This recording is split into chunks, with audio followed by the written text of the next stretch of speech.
اللہ تعالیٰ نے اپنے محبوب کو اختیار دیا یا تو وہ بحرین کی جانب ہجرت کر جائیں اور یا مدینۃ المنورہ کی جانب ہجرت کر جائیں، تو حضور نے مدینۃ المنورہ کو ہجرت گاہ کے لیے پسند کیا۔ اور وہاں جب حضور پہنچے تو بنو اشہل نے بالخصوص اور انصار مدینہ نے جس طرح حضور علیہ السلام کی دعوت کو قبول کیا، اور دیکھتے ہی دیکھتے شجر اسلام ثمر بار ہونے لگا۔ یہود کی مخالفت کے باوجود تیزی سے لوگ اسلام کے دامن میں داخل ہونے لگے، اور اطراف سے قبائل سے لوگ بھی اسلام میں داخل ہونے لگے۔ تو قریش مکہ کو اچھا نہ لگا اسلام کا پھلنا پھولنا اور پھیلنا، تو انہوں نے کوئی بہانہ اور کوئی ذریعہ ایسا ملے کہ وہ مسلمانوں پر حملہ آور ہوں، تو عمر حضرمی کا قتل اور ابو سفیان کے قافلے کے حوالے سے انہیں تحریک ملی، اور وہ 1000 کا لشکر لے کر مکہ سے مدینۃ المنورہ کی طرف پیش قدمی کرنے لگے۔ آقا کریم علیہ السلام بھی 313 افراد لے کر مدینہ شریف سے نکلے اور بدر کی جانب روانہ ہوئے۔ تو آلات حرب و ضرب بھی بہت تھوڑے اور محدود تھے۔ صحیح روایات کے مطابق 2 گھوڑے، 6 زرہیں، 8 تلواریں، 70 اونٹ، یہ کل اثاثہ تھا۔ جن کے پاس تلواریں نہیں تھیں انہوں نے کھجوروں کے ڈنڈے توڑ لیے تھے۔ یہ اللہ کے مجاہد تھے، چلے تھے جنگ کرنے کو۔ نہ تیغ و تیر پر تکیہ، نہ خنجر پر، نہ بھالے پر، بھروسہ ہے تو اس سادی سی کالی کملی والے پر۔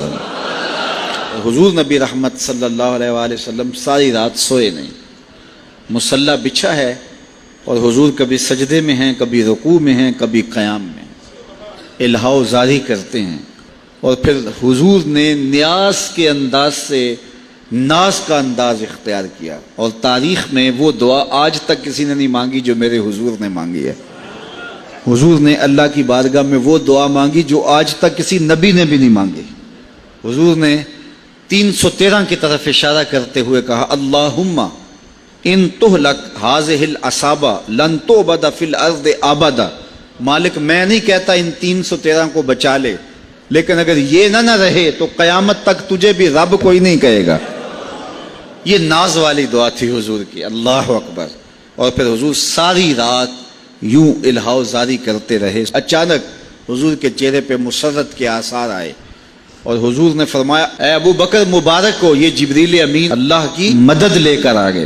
اور پھر صحیح بخاری میں روایت ہے، اور تمام کتب سیر میں موجود ہے، اور بھی کتب حدیث میں موجود ہے، حضور نے چھڑی لی اور صحابہ کو ساتھ لیا، اور مقام بدر میں حضور نے کچھ جگہوں پہ نشان لگائے، اور فرمایا فلاں ابن فلاں کل یہاں مرے گا، فلاں ابن فلاں کل یہاں مرے گا، فلاں ابن فلاں کل یہاں گرے گا۔ حضور نے 70 نشان لگائے۔ کتنے نشان لگائے؟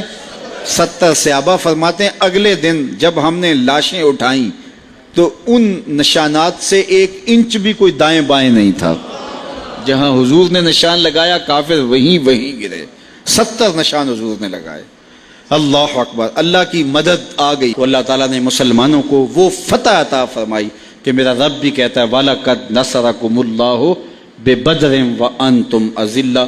ہم نے بدر میں تمہاری مدد کی جب تم انتہائی بے سر و سامان تھے۔